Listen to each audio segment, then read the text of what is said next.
إن الحمد لله نحمده ونستعينه ونستغفره ونعوذ بالله من شرور أنفسنا ومن سيئات أعمالنا من يهده الله فهو المهتد ومن يضلله فلن تجد له وليا مرشدا وأشهد أن لا إله إلا الله وحده لا شريك له وأشهد أن محمدا عبده ورسوله صلى الله عليه وعلى آله وأصحابه ومن اتبعه.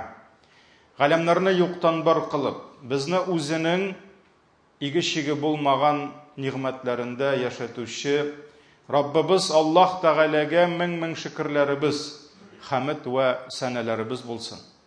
Җирләргә дә, күкләргә дә Аллаһның рәхмәте булып килгән. Сөйкле пәйгамбәребезгә күңел түрләребездән чыккан дугаларыбыз Аллаһның сәламе һәм салаваты булсын. Азиз кардәшләрем, һәр кайсыгызны һәм иң элек үземне тақвалыкка чакырам. Аллаһ Тәгаләгә тақва булыгыз, ягъни аның әмерләрен тиешенчә үтәгез һәм аның тыйганнарыннан тиешенчә тыелыгыз. Аллаһ Тәгалә Кур'ан-ы Кәримдә әйтте: "Я айюхаллазина аману тақуллаһ хаққа туқатih ва ла тамутунна илля ва антум муслимун." Эй иман китергән бәндәләр, Аллаһ Тәгаләгә тиешле дәрәҗәдә тақва булыгыз һәм мөселман булмаган хәлдә Аллаһ хузурына кайтудан сакланыгыз. Әл-Гимран сүрәсе 102-нче аят. Шулай ук Аллаһ Тәгалә әйтте: "Я айюхаллазина аману тақуллаһа ва қулу қаулан садида." Эй иман китергән бәндәләр, Аллаһ Тәгаләгә тақва булыгыз һәм хак сүзләр генә сөйләгез. Хәерле сүзләр генә сөйләгез. Юслих лакум аъмалакум. Әгәр дә Аллаһ Тәгаләгә тақва булсагыз һәм хак сүз генә сөйләсәгез, Аллаһ кылган гамәлләрегезне төзәтер диде. Ва ягфир лакум зунубакум. Хаталарыгызны кичерер, гафу итер. Ва ман юти'иллаһа ва расулах. Кем Аллаһка һәм аның илчесенә буйсынса, итагать кылса, фақад фаза фаузан азима. Ул зур, бийек җиңүгә ирешер диде. Һәм дөньяда, һәм ахиратта. Әл-Ахзаб сүрәсе 70-71 аятлар. Газиз дин кардәшләрем, без яшәгән шушы дөньяның да үз эченә дөньябызны сыйдырган бийек галәмнең дә бийек хуҗасы бар. Ул шушы галәмне үзенең кыдраты илә юктан бар кылды һәм юктан бар кылып тора. Чөнки һәр мизгел аның әмре белән кемдер килә ва һәр мизгел кемдер китә. Шулай ук галәмдә, җирдә, күктә яшәгән җисем тәннәрнең үзләре генә түгел, аларның кылган хәрәкәтләре дә, кылган һәрбер эше дә, Әдәмнең авызыннан чыккан һәрбер сүзе дә Аллаһның мәхлугы булып тора. Шуңа күрә Аллаһ юктан бар кылды һәм юктан бар кыла дип әйтәбез. Шулай ук Аллаһ Тәгалә шиксез гыйлеме һәм хикмәте белән барча галәм белән идара итә. Аның әмре белән көн белән төн алышына, аның әмре белән иртә белән таң ата, кич кырын акшам җитә, аның әмре белән җилләр исә, аның әмре белән һава торышы үзгәрә, аның әмре белән барча дөньялар, табигать, үсемлек, хайваннар, бөҗәкләр, кошлар, диңгез, океаннар, аның астында булган мәхлуклар барысы да Аллаһның идарасы астында. Һәм Аллаһ Тәгалә әйтте: "Ва ма тасқуту мин варaqatin илля я'ламha." Агачтагы бер яфрак та төшмәс ди Аллаһ Тәгаләнең гыйлеменнән һәм әмреннән башка. Шулай ук Аллаһ үзенең мәхлукларының үзе теләгәнчә ризык һәм нигъмәтләрен бүлә. Аллаһ һәр кайсысын кайгырта, Аллах һәр кайсысын саклап тора. Ул туры юлга күндерә. Ул ялгышканны төзәтә.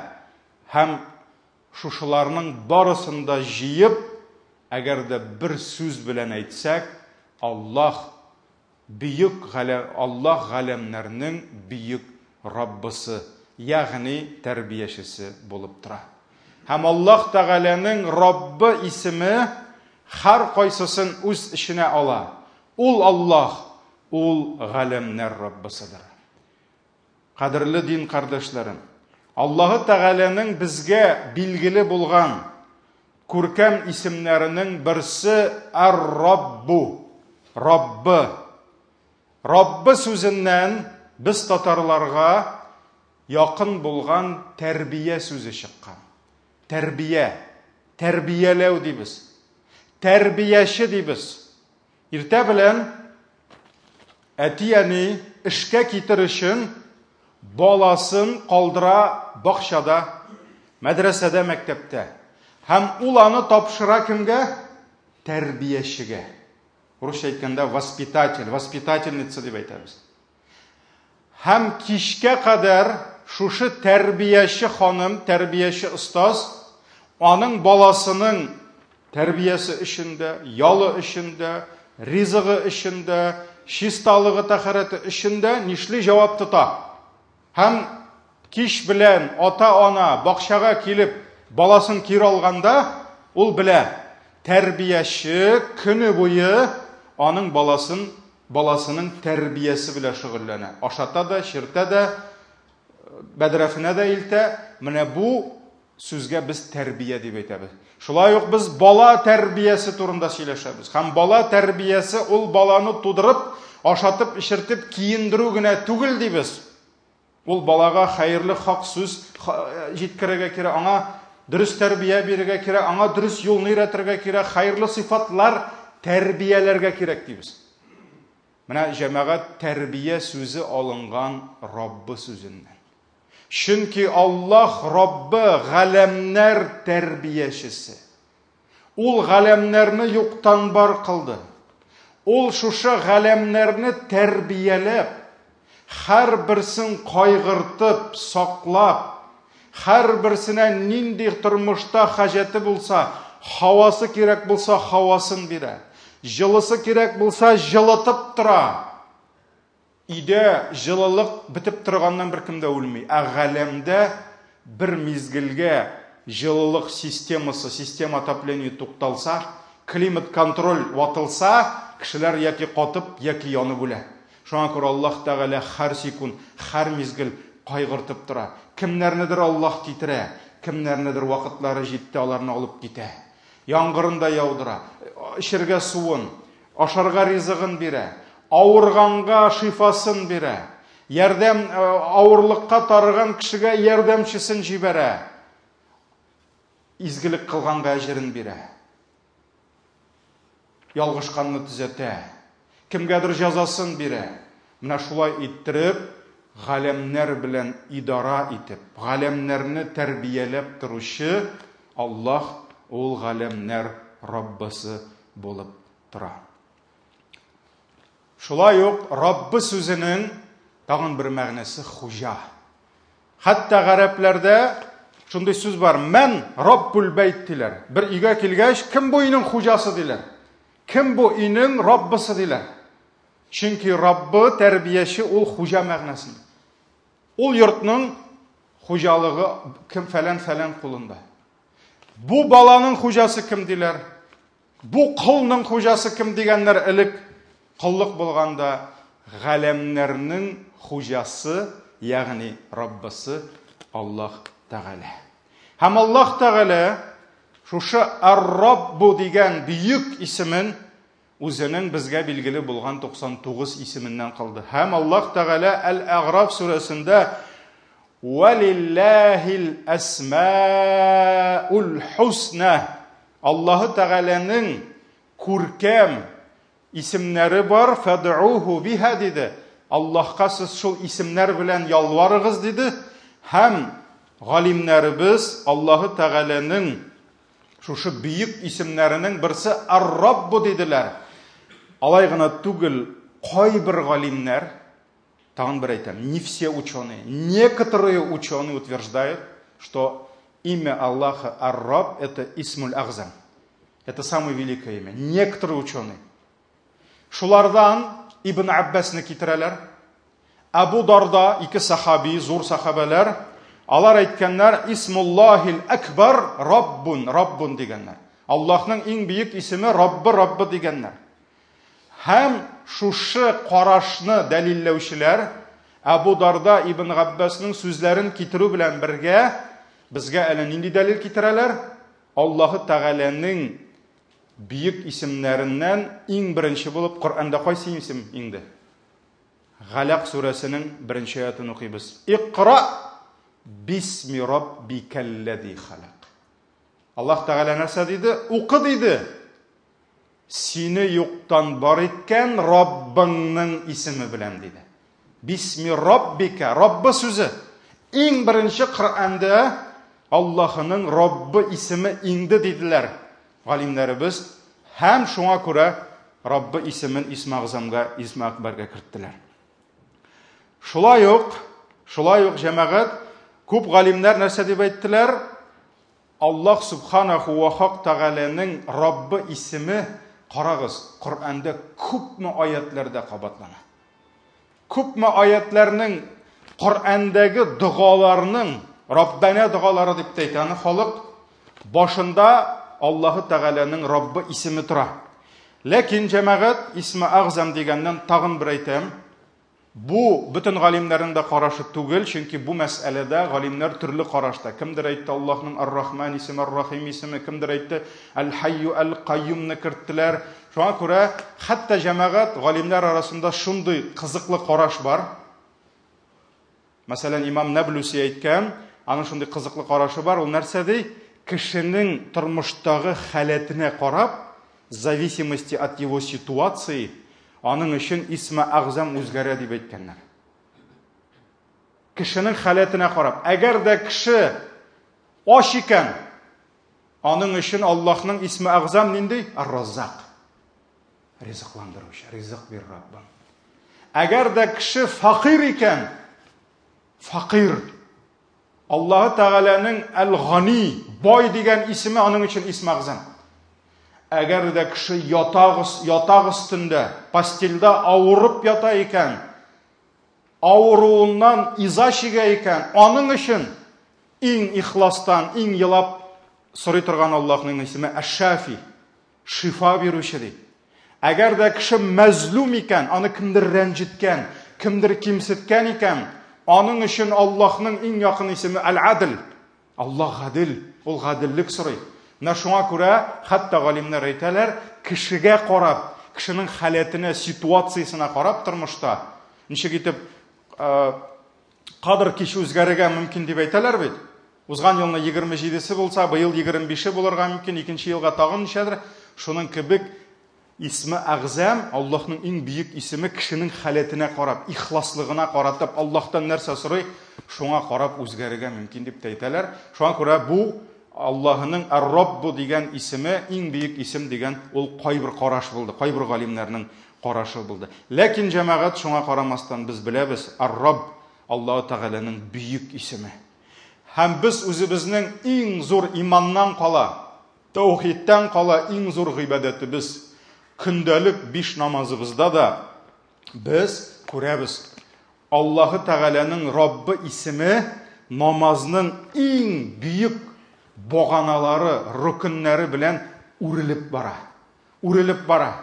Аллаһның әмренә буйсынып, тәһарәтебезне алып, гаурәтләребезне ябып, без килеп басабыз намазлыкка һәм һәр ракагатыбызны нинди сүз белән башлыйбыз? Әлхәмдүлиллаһи Раббил аламин дибез. Хәмид булсын, мактау булсын, сәхвала кемгә? Господу миров, Раббул аламин, bütün галәмнәрнең, җирләрнең дә, күкләрнең дә, bütün галәмнәрнең, фәрештәләрнең дә, җиннәрнең дә, шайтаннарның да, хайваннарның да, кышларның да, бөҗәкләрнең дә юктан бар кылучысы, ризыкландыручысы, идара итүчесе. Аллаһы Тәгалә, ул галәмнәр Раббысы дип Аллаһы Тәгаләне таныйбыз. Төшәбез рукух кылырга. Рукух рөкүн. Рукугың булмаса намазың юк. Һәм нәрсә дибез? Субхана Раббиял азим дибез. Минем бүйек Раббым дибез. Бар кимчелектән пак дибез. Субхана Раббиял азим дип кабатлыйбыз. 3 тапкыр, 5 тапкыр, 7 тапкыр кабатлыйбыз. Аллаһу Тәгалә, минем бүйек Раббым кимчелектән пак дибез. Шулай ук Пәйгамбәрбез саллаллаһу алейхи ва саллямның хадисендә килә, ишеттеләр рукух кылганда һәм сәҗдә кылганда, ул шушы зикерне әйтә иде. Суббухун, Куддусун, Раббул мәлаикати ва рух дип әйтә иде. Аллаһу Тәгалә һәрбер кимчелектән пак, Аллаһ Тәгалә изге. Ул Раббул мәлаикати ва рух, ул бүтән фәрештәләрнең Раббысы, хуҗасы. Һәм рух Җәбраил фәрештәнең Раббысы дип әйтә. Сәҗдәдә дә, рукугда да ул шушы зикерне әйтә торган булган Пәйгамбәр саллаллаһу алейхи ва саллям. Рукугдан мендек, кыска кыям дип әйтәбез. Сәҗдәгә төшеп киткәнче бу рукун. Кайбер кеше менеп җитми төшеп китә, намазы бозыла. Менеп турайырга кирәк, аннан соң гына төшә. Анда нинди зикер әйтәбез? Раббана лакал хамд дибез. Әй Раббыбыз дибез. Сиңа барча мактауларыбыз дибез. Төшеп киттек сәҗдәгә. Иң күп хадисләрдә, иң еш таралган сәҗдә зикере нинди? Субхана Раббиял а'ла. Безнең бүйек Раббыбыз бар кимчелектән пак дип 3, 5, 7 тагын күбрәк мәртәбә Аллаһының Раббылыгын һәм кимчелектән паклыгын кабатлыйбыз. Менә шулай итеп без күрәбез, Аллаһы Тәгалә бүйек гыйбадәтне дә үзенең Раббы, бар нәрсәнең дә хуҗасы, бар нәрсәнең дә тәрбиячесе, бар нәрсәнең дә идара кылучысы, кайгыртучысы икәнне безгә исебезгә төшереп тора һәм без шуны кыямда да, рукугда да, сәҗдәдә дә без шуны кабатлап таныйбыз. Признаем Аллаһу Тәгалә каршына баскач тагын. Шулай ук җәмәгать әле 2 сәҗдә арасы калды. Пәйгамбәр саллаллаһу алейхи ва саллямның хадисләрендә килә, кай вакыт Пәйгамбәрбез бер сәҗдәдән торгач, икенче сәҗдәгә төшер алдыннан Рабби гфирли дип әйтә торган булган. Я Раббым мине гафу ит, Раббым мине гафу ит дип кабатлый торган булган. Монда да Раббым дигән сүз килә. Һәм шулай ук әйттек, җәмәгать Куръани Кәримдә бик күп дугалар, алар иң хәерле дугалар, чөнки алар кайда? Алар Коръәндә үз урыннарын алдылар. Анда пәйгамбәрләрнең дугалары килә, яратып кылган. Анда сөекле пәйгамбәребезнең дугалары килә, һәм аларның күбесе нинди сүз белә башлана? Раббана. Әй Раббыбыз, әй хуҗабыз, әй безнең белән идара итүчебез, әй безне юктан бар итүчебез, ризыкландыручыбыз дип күпме Аллаһның исемен үз иченә алган Раббы исеме. Хәтта җәмәгать карагыз, ихтибар итегез. Аллаһы Тәгалә берничә аятта дуга кылыгыз миңа дип чакыра. Взывайте ко мне ди. Просите у меня ди, зовите меня ди. Һәм шуларның иң төп аят безгә дуга кылырга әмер бирә торган. Ул Гафир сүрәсенең 60-нчы аяты. Һәм шунда да карагыз, Раббыгызга дип әйтә Аллаһ Тәгалә. Аллаһка гына дими, Рахманга гына дими, Рахимга, Раббыгызга ди. Ва қала Раббукум. Менә ди Раббыгыз әйтте ди. И сказал ваш Господь, ваш Создатель, ваш хозяин, тот, кто вам дает пропитание, тот, кто заботится о вас. Ва қала Раббукум. Әйтте сезнең Раббыгыз, уд'уни, шакырыгыз мине. Позовите меня на помощь. Астажиб лакум. И я вам отвечу диде. Мен сезгә җавап бирәм диде. Менә да Раббыгыз дигән сүз килә. Шулай бит. Чөнки ни өчен дугада җәмәгать кешенең йөрәгенә, кешенең теленә иң якын Аллаһның исемнәреннән Раббы исеме? Чөнки Раббы ул сине юктан бар кылды. Ул сине юктан бар кылмаса син булмас идең. Чөнки Раббы синең гомереңне юктан бар кылды. Синең шушы халәтеңне, син хәзер проблемадамы, ярдәм сорарга җыенасың. Моны Аллаһ мәхлук итте.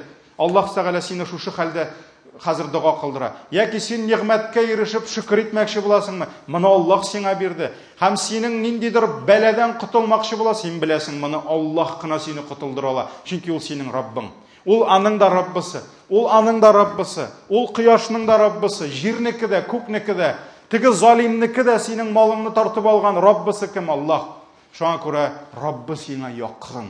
Ул бар кыла, ул кайгырта, ул бирә, ул ярдәм итә. Шуңа күрә җәмәгать Ата радиллаһу анһ аның шундый хикмәтле сүзе булган.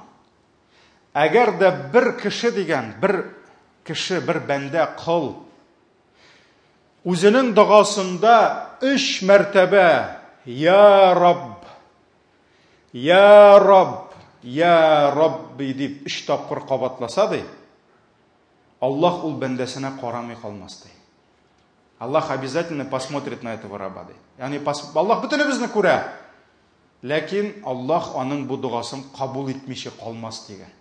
Шушы сүзне кемнәрдер ишетеп, киләләр Хасанул Басри янына, зур галим табигыннар заманында. Һәм әйтәләр, менә ди без ишеттек ди, Ата шушы сүзне әйтте ди, ул аны каян алып әйтте микән ди? Берәр хадис бар микән ди? Берәр аятта язылган микән ди? Нигә каян алып әйтте микән ди? Шуннан Хасанул Басри буларга карый әйтә. Сез ди Коръан укымыйсызмы ди? Һәм Хасанул Басри Әл-Имран сүрәсен укый башлый. Аллазина язкурун Аллаһа қияман ва куудан ва ала джунубихим. Кемнәр ди Аллаһы Тәгаләне искә алалар, зурлыйлар ди, баскан хәлдә, утырган хәлдә һәм ян башлап, ягъни кырын яткан хәлдә ди. Ва ятафаккаруна фи халқис самавати вал арди. Һәм алар ди җир һәм күкләрнең яратылышы хакында уйланалар, фикерлиләр, ничек җирләр яратылган, ничек күкләр яшик, ай, кояш, йолдызлар ди.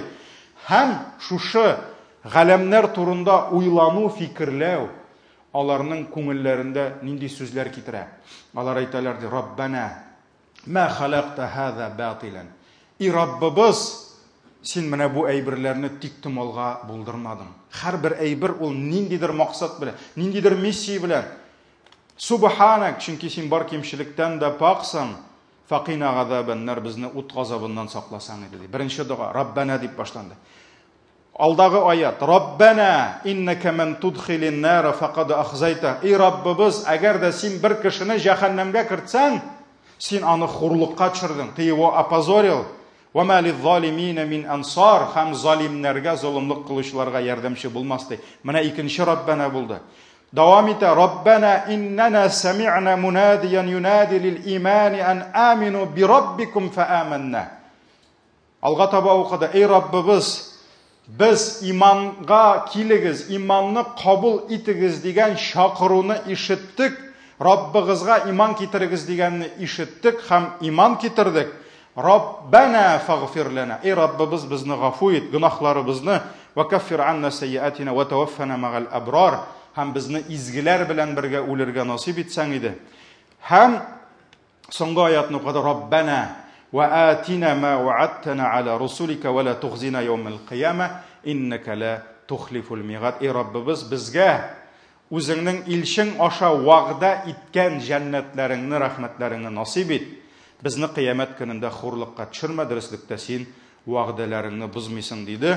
Менә шулай торып 191, 192, 193, 194-нче 4 аятта дуаларда Аллаһның Раббана дигән исеме, Раббыбыз дигән исеме 5 тапкыр кабатланды. 5 тапкыр кабатланды. Һәм шушы аятлар да 5 тапкыр Раббы сүзе килгәннән соң 6-нчы аятта җавап килә. Алга таба укыйбыз. Әл-Гимран 195. Фастаҗаба лахум раббухум анни ла уди'у амала амилин минкум.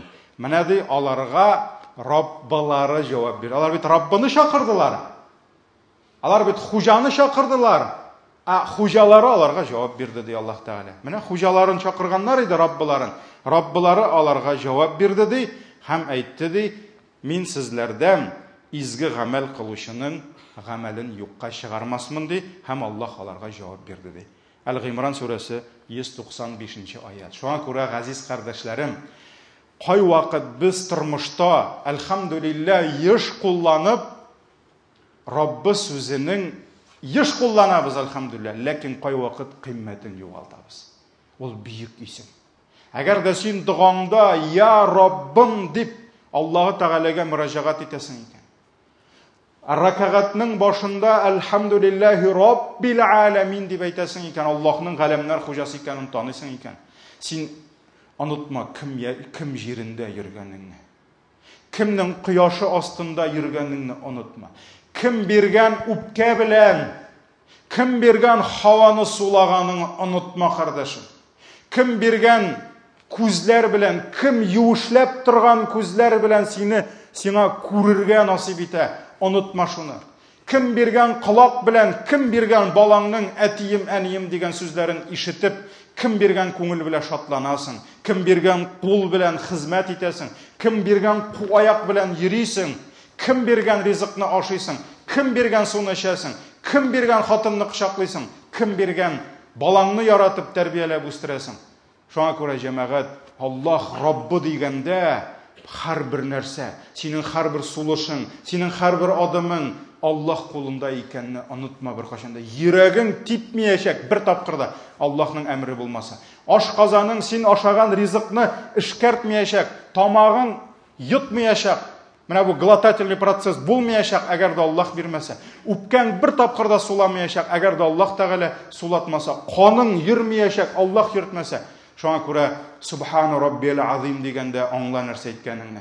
Субхана Раббил А'ла дигәндә аңла нәрсә әйткәнеңне. Аллаһыга я Раббым дигәндә аңлап әйт һәм никадәр Аллаһының Раббы икәнен танысак һәм ул сүзне аңлап әйтсәк, дугаларыбыз да иншалла кабул булачак. Чөнки ата нәрсә диде? 3 тапкыр я Раббым дип әйтсәң, Аллаһ дугаңны кабул итмичә калмас диде. Шуңа күрә Раббыбызны Раббы дип танып яшәргә ясын һәм ешрак әйтергә ясын. Хәтта Имам Мәликкә килеп сорыйлар. Бер кеше барды, я сәйидим, я сәйиди. Әй сәйидим, әфәндем дип Аллаһка берәү дуга кылады. Имам Мәликки мәзһәбенең башлыгы шулай бит, зур галимебез нәрсә диде? Сәйидим дип әйтмәсен, Раббым дип әйтсен диде. Чөнки пәйгамбәрләр барысы да Раббым дип Аллаһны чакырдылар диде. Шуңа күрә Раббыбыз Аллаһ безгә тауфик, هدايات برسن بارك الله لنا ولكم في القرآن العظيم ونفعنا بالآيات والذكر الحكيم إنه هو الغفور الرحيم استغفر الله